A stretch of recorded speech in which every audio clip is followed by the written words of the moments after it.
Ansara Piebenga, and my daughter had a combined kidney and liver transplant, and I volunteer for transplant families. I am delighted to introduce a very special member of our Medical Advisory Council and a widely recognized expert in his field. Dr. Simon Horslen is a professor in the Division of Pediatric Gastroenterology, Hepatology, and Nutrition at Pittsburgh Children's Hospital and the University of Pittsburgh. He is also the Director of Pediatric Hepatology. Dr. Horslen earned his medical degree at the University of Bristol Medical School in England and is a fellow and founding member of the Royal College of Pediatrics and Child Health. He has worked in the U.S. for the last 27 years, initially at the University of Nebraska Medical Center, and then at Seattle Children's for 16 years before moving to Pittsburgh Children's Hospital in 2021. His clinical and research interests include metabolic liver disease, acute liver failure, and liver and intestine transplantation. He has over 150 publications in the areas of pediatric liver disease and transplantation, and we are so honored to have Dr. Horslen with us today to speak to us about liver transplant labs. Thank you so much, Dr. Horslen, for presenting to us, and I will pass it over to you. Thank you. As Ansara said, I'm Simon Horslen, Professor of Pediatrics and Director of Hepatology at Pittsburgh Children's Hospital. I will just share my screen now.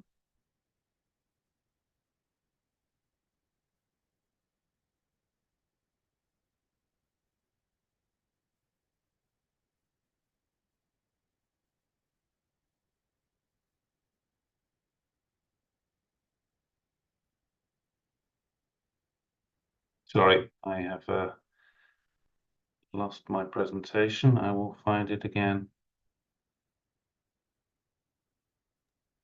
Simon, we can cut this part, so no worries. Take your time. Okay.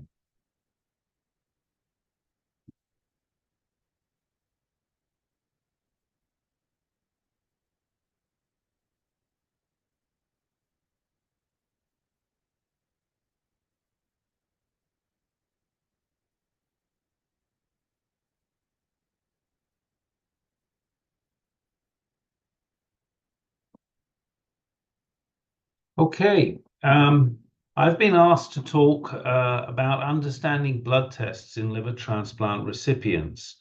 There has been a previous transplant families webinar on the basics of blood tests, but we will cover a lot of those areas again. So if you've seen that, then you have some basis.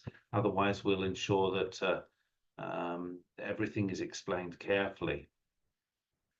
The contents of my talk will include a little refresher on what the liver does, some comments on blood sampling and how to interpret blood results, and some of the caveats that need to be considered when interpreting them. We'll review the components of blood and the reasons for doing blood tests. We'll mention the blood test panels that we commonly do, and then the majority of the talk will be a discussion of which tests are used for what reasons. When we look at liver function, here we see some diagrams, and it gives you a clue as how many functions the liver actually has. The liver is the largest internal organ, and it helps with volume balance. If we get particularly dry, the liver can contract. If we fluid overload, the liver can expand to some extent. It's essential for many of the chemical activities within the blood. It controls the metabolic pool of so many chemicals, including carbohydrates, fats, proteins, and vitamins. It has a secretory function and secretes both into the bile and into the blood. It's the only organ that can produce free glucose from stored precursors and secretes this into the bloodstream when other areas of the body need increased energy.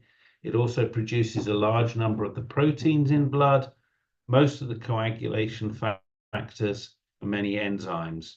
It also produces bile and secretes bile into the bile ducts, which then pass into the gut, either to function as important activators of digestion or as an excretory pathway.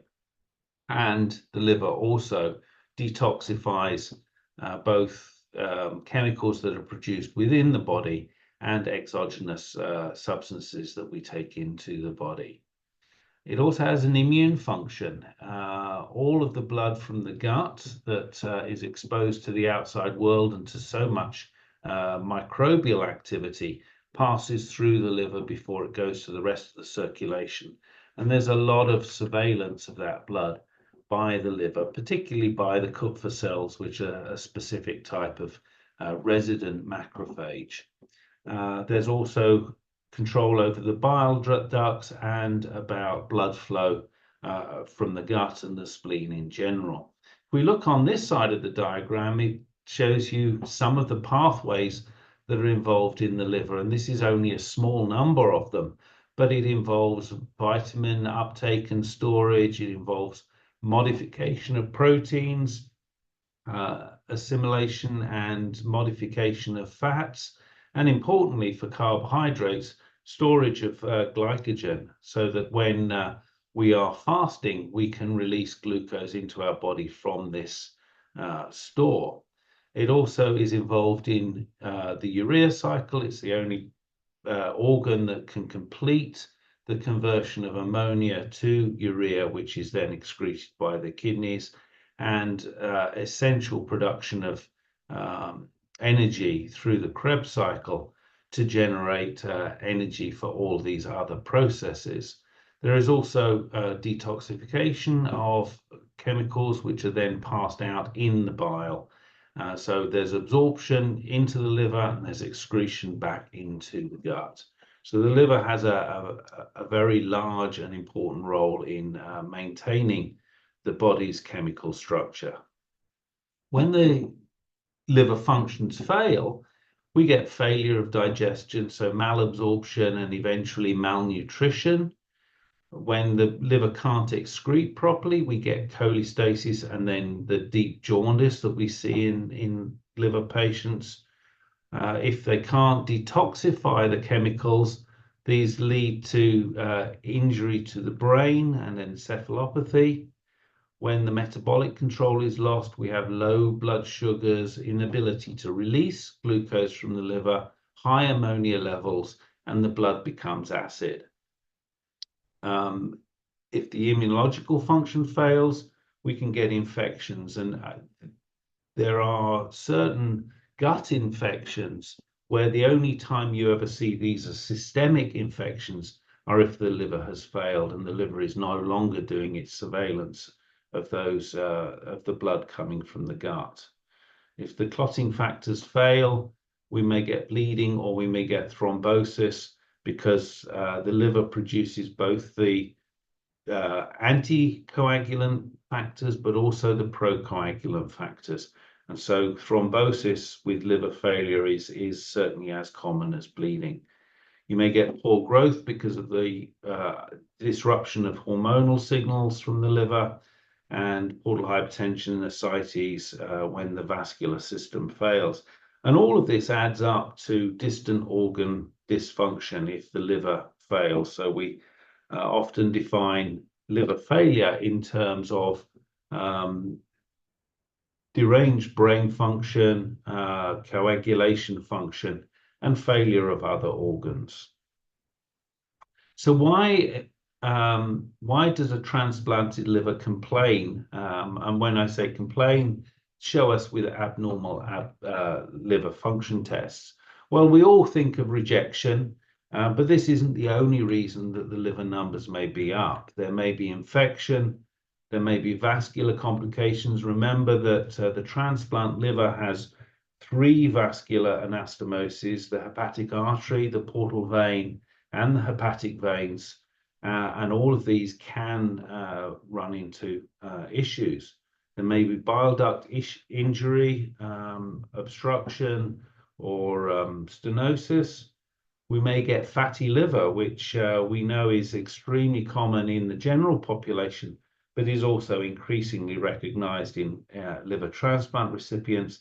And then, of course, the effects of drugs that we choose to give, drugs that we prefer patients not to take, and exogenous toxins, herbals, and other supplements that patients may choose to take. When it comes to blood tests, it's really important that we understand what is a reliable blood test. Not all results that we get back are to be believed. So it's essential that we know that the sample was collected in a free-flowing way, that the sample was not clotted as it was coming out, and not hemolyzed. And hemolyzed means that the red blood cells have broken apart. And this is important because the electrolyte composition inside the red cells is different from that outside of the red cells. And so we can see high levels, for example, of potassium if we have a hemolyzed sample, and that result is not reliable. It's important that it's collected into the correct vial. Different vials are needed for different tests, and sometimes we do get reports back from the lab saying that the wrong sample had been submitted. Some tests need to be collected in special ways, and it's essential that the phlebotomist understands this. For a lactate, it really should be done with no tourniquet. For an ammonia level, an arterial sample is better. And of course, for many of our drug levels, correct timing is important compared with when the last dose was taken. And finally, the sample needs to be timely transported to the laboratory for analysis. Leaving samples waiting to be collected overnight may impair the results. And some samples need to be transported in a specific way, such as ammonia levels should be on ice when they're carried down to the lab. And then here's a few general concepts. I think it's important to remember. Routine monitoring schedules do vary from center to center. I've worked in 6 transplant programs around the world and recognize that it often depends on the experience that that center has had in forming their own schedules. So it's not possible for me to tell you what is the exact monitoring schedule, but your physician will know this. It also will vary depending upon the experience of your child.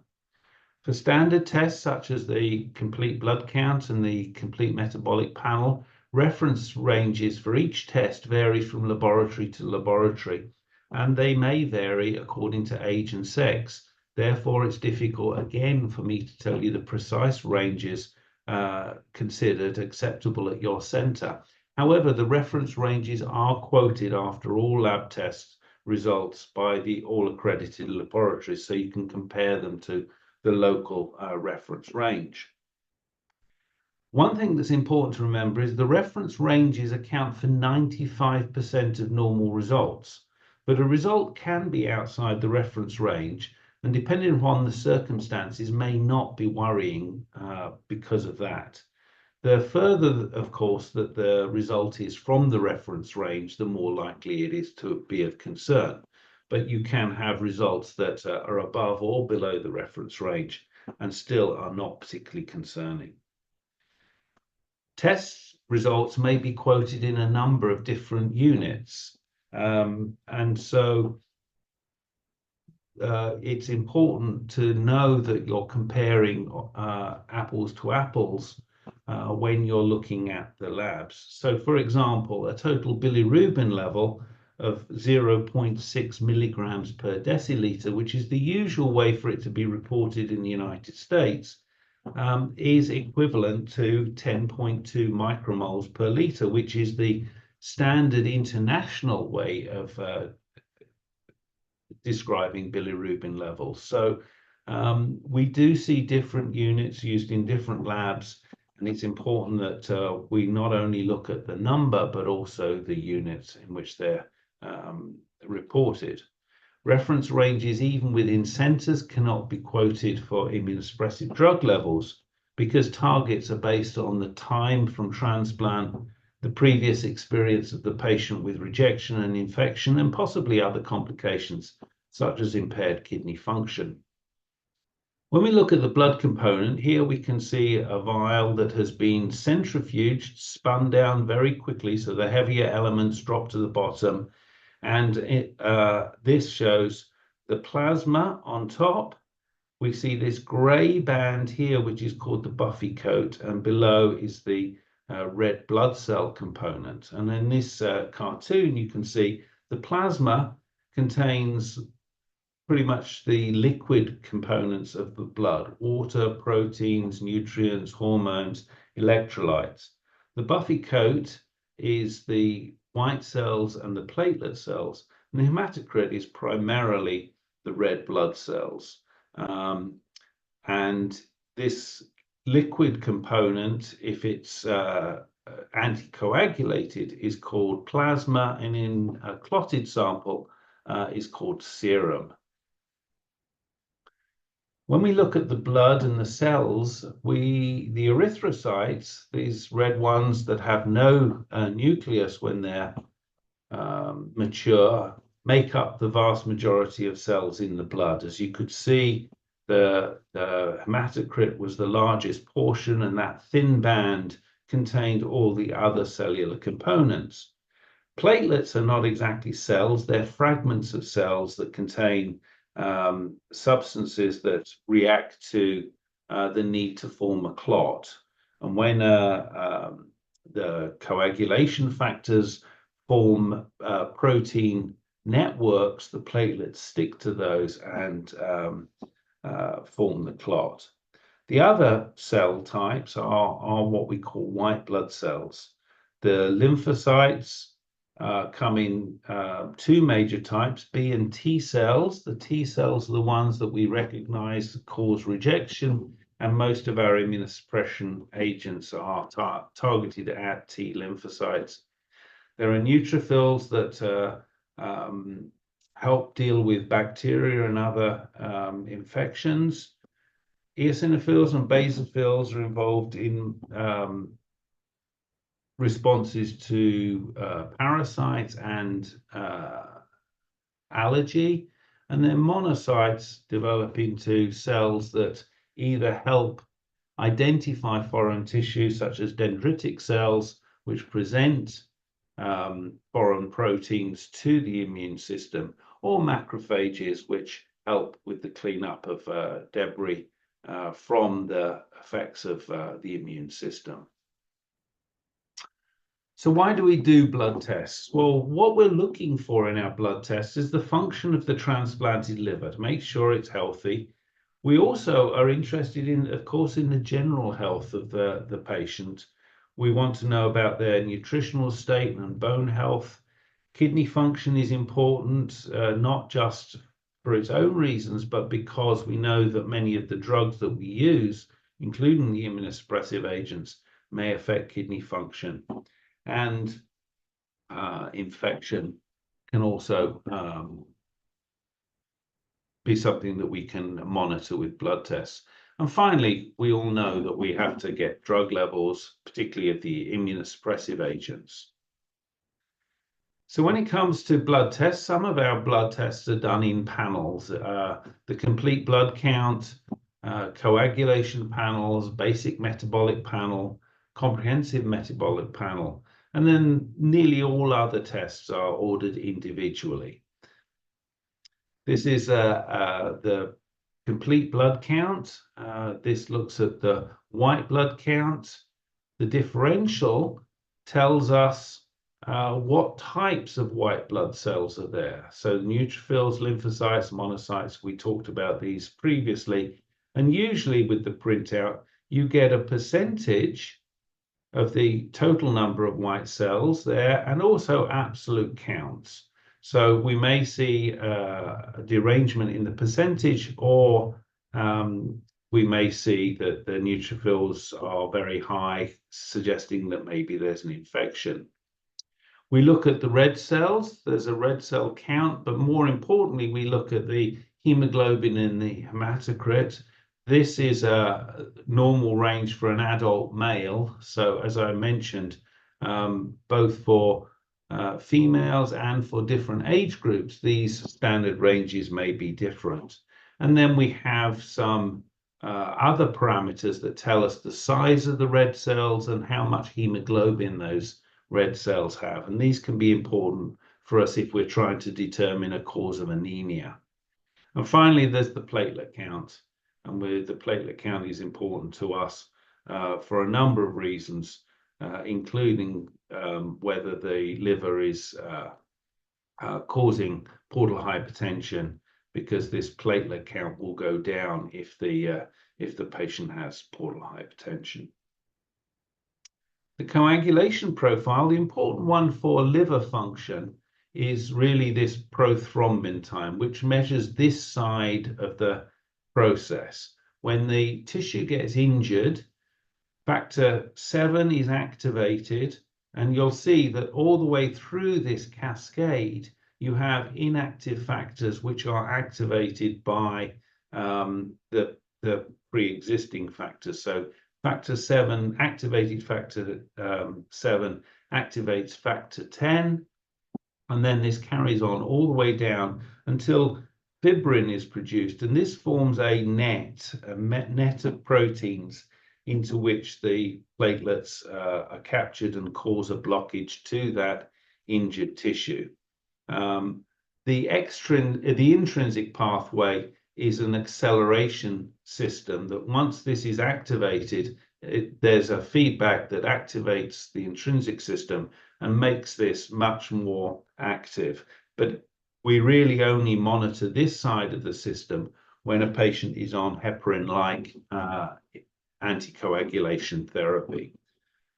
The prothrombin time varies from lab to lab greatly depending upon which activators they use. And an attempt to make them as a standard level across labs, the International Normalized Ratio, the INR, was introduced, and this makes the results from different labs more comparable. And so often you'll hear people quoting the INR, and with a normal INR range around 1, so 0.9 to 1.2, something in that region. The basic metabolic panel is really these 7 items. I've added on calcium, magnesium, and phosphorus because they're nearly always done along with them.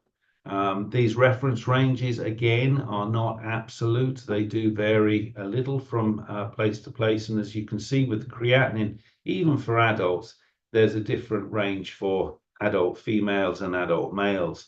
And in general, we usually, in pediatric hospitals, we have 2 or 3 reference ranges for children of different ages. These tell us the normal concentrations of electrolytes in the blood. If the blood is more acid than normal, we would usually see the bicarbonate level low. We know that the potassium level goes up when you take tacrolimus and other immunosuppressive agents, and when the kidney function is affected. And then the calcium, magnesium, and phosphorus levels are important for bone health and general health. And we monitor magnesium particularly because tacrolimus tends to make magnesium levels drop quite dramatically. And so many liver transplant patients and transplant patients in general need magnesium supplementation. The comprehensive metabolic panel is the basic metabolic panel plus these factors that really tell us about the liver and the protein in the blood.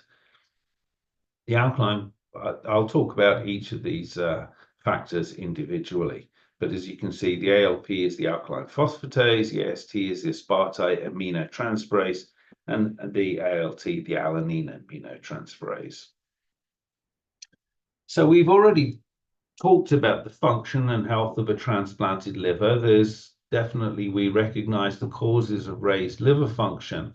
And the tests that we do for this, and we look at specifically as to whether the liver is happy or not, are the bilirubin, the transaminases, GGT and alkaline phosphatase, the clotting time, and the ammonia levels. We'll start with bilirubin. Bilirubin should be fairly straightforward. This is a substance that's made mostly from the breakdown of heme. Heme is the part of red blood cells that carries the oxygen. As you can see, it's a complex molecule that's got an iron atom in the middle of it. Once that iron atom is removed, it becomes a substance called biliverdin in the blood, and then it's reduced to bilirubin. This is a highly water insoluble substance and is taken up by the liver cells, and by adding another chemical to it, that chemical is called glucuronate, it makes it water soluble and excretable into the bile. So this pre-conjugated bilirubin is known as unconjugated bilirubin. And this does not reflect liver disease usually, but an elevated conjugated level is what we are looking for. It gets complicated because the traditional method of measuring bilirubin measures something called direct and total bilirubin. The direct measures the bilirubin that is water soluble.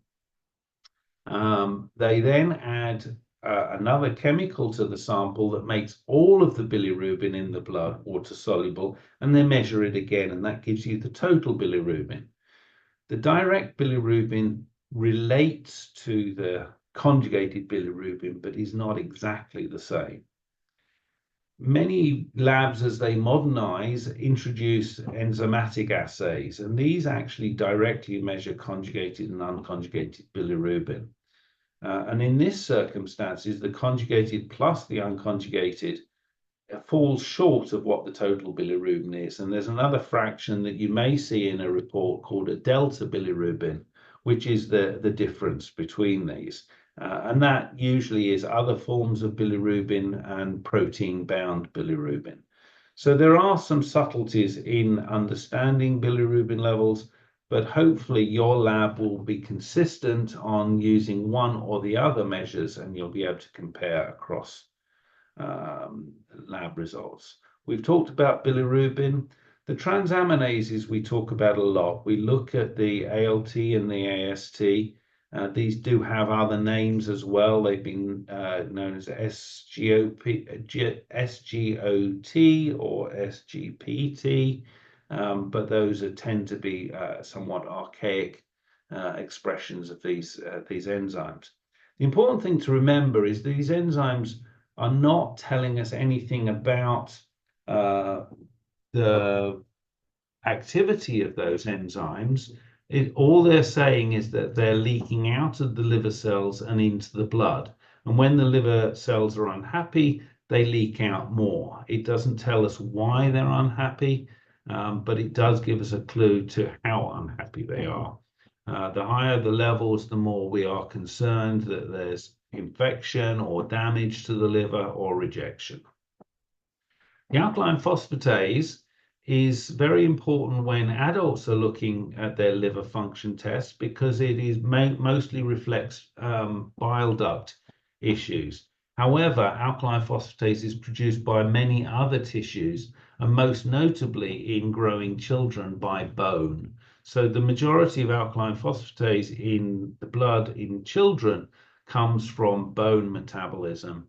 And we use it importantly when we're trying to analyze whether they're getting enough vitamin D. But we tend not to use it so much to interpret bile duct injury. So we use another enzyme that is more specific for the bile ducts called the gamma glutamyl transferase. And this is abbreviated in many ways, GGT or GGTP, and occasionally even with the Greek letter gamma GT. This reflects obstruction in the bile ducts and damage to the bile ducts. The prothrombin time, and particularly the INR, we monitor, as that actually tells us about liver function. And then in a failing liver, we look at ammonia levels to assess how the liver is able to deal with the ammonia that is coming from the gut. When we look at nutrition in these patients, we often look at vitamin levels. The fat-soluble vitamin levels are important in patients who have jaundice, vitamin A, D, E, and K, and many of your children will have been supplemented with these vitamins, particularly before transplantation. We look at iron studies to ensure that they're not getting iron deficient. It certainly can happen if you're having frequent blood tests, or you've got a limited diet, or if there's any gastrointestinal bleeding. And then when we're particularly worried about patients' nutritional status, we may look at other trace elements that are important to the body's metabolism, but are found only in very small quantities. So these are tests that may individually be ordered. For bone health, and this is important, we know that liver disease leads to weak bones and a risk of fractures. So after transplantation, we want to make sure that any lost ground is caught up. We monitor calcium, phosphorus, alkaline phosphatase levels, and vitamin D levels. And on occasions, if we're concerned, we also look at the hormone that's produced by the parathyroid gland, because this acts in conjunction with vitamin D to ensure appropriate calcification of bones. In terms of kidney function, we look at the electrolytes, the sodium, the potassium. These may be high or low depending upon what is going on in the kidney. We look at the body urea nitrogen. If you see samples from overseas, they will describe just the urea level, whereas in America they report just the nitrogen component of urea. So American levels tend to be about half of those seen from labs overseas. Creatinine is a substance produced from the breakdown of protein in the body, often from muscle tissue, and is filtered and excreted by the kidney and gives you a good sense of the kidney function. If the kidneys are failing or struggling, the phosphorus and the potassium levels may be high. There's also another test called a cystatin C test that also gives you an indication of the kidney function. If we see abnormalities in this, then the next step is to go on to more detailed studies of measuring kidney function and evaluating the quality of urine produced by the kidneys. But those are tests that are beyond these blood tests. There are also viral studies that we do. We think about two particularly troublesome viruses in transplantation. Cytomegalovirus, known as CMV, we can test by looking for the antibodies, but the antibodies, once you have CMV, persist for a lifetime. So it can tell us the risk for a transplant recipient receiving a particular graft if we measure the donor's antibody level. But once the recipient has CMV, the antibody test is not particularly useful. We can check directly for the CMV protein, the antigen testing, using the PP65 test, which can be measured in both in urine and blood. It is possible to culture CMV, but most importantly, we now do DNA testing, where we actually look for the amount of replicating virus which is basically what we refer to as the viral load in the body. And rising levels are a concern. Once you have CMV, unfortunately, it's always with you. The hope always is that the body's immune system suppresses it to a level where we're unable to measure it. And then finally, Epstein-Barr virus, which is a similarly herpes virus like CMV. Once you're infected with it, it stays in your body, but your immune system suppresses it to the point where, for the majority of us, there is no measurable virus in the blood. We can check serology. There are many antibodies to this virus that can be measured, and it can tell you in whether you've had previous EBV infections and can suggest whether you've had a recent infection. But many of these antibodies remain positive for life.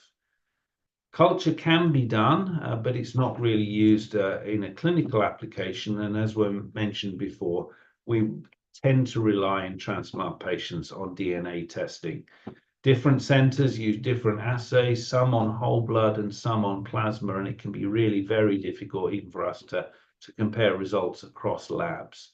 The basic principle remains, though, if the level is newly positive or the viral load is increasing, that's reasons for us to be concerned. We have to remember, though, that the numbers that we look at are only significant if they're increasing by 10 or more times. That's 1 log level, because there's a lot of virus around, and a change from, say, 200 to 250 is not relevant. Frequency of monitoring varies from center to center, but commonly it's done every 2 to 4 weeks soon after transplant. Then they go out to every 3 months, and eventually many centers will measure it annually. Some centers, of course, decide that once you get to that stage, there's not a lot of need to keep monitoring unless there are symptoms. In terms of immunosuppressive agents, mostly they're done as trough levels. So tacrolimus, sirolimus are trough levels. Cyclosporin, most places, if they still use that drug, would do trough levels. But there is a method of monitoring a cyclosporin with what are referred to as C2 levels, which is a 2-hour post-dose level. So these are possible. And some centers measure mycophenolate levels, mostly to assess compliance rather than to assess treatment levels. There are some tests that have come along over the years in an attempt to predict rejection. The immunotest measured the amount of energy being generated within T cells, with the most active one, activated T cells generating the most ATP.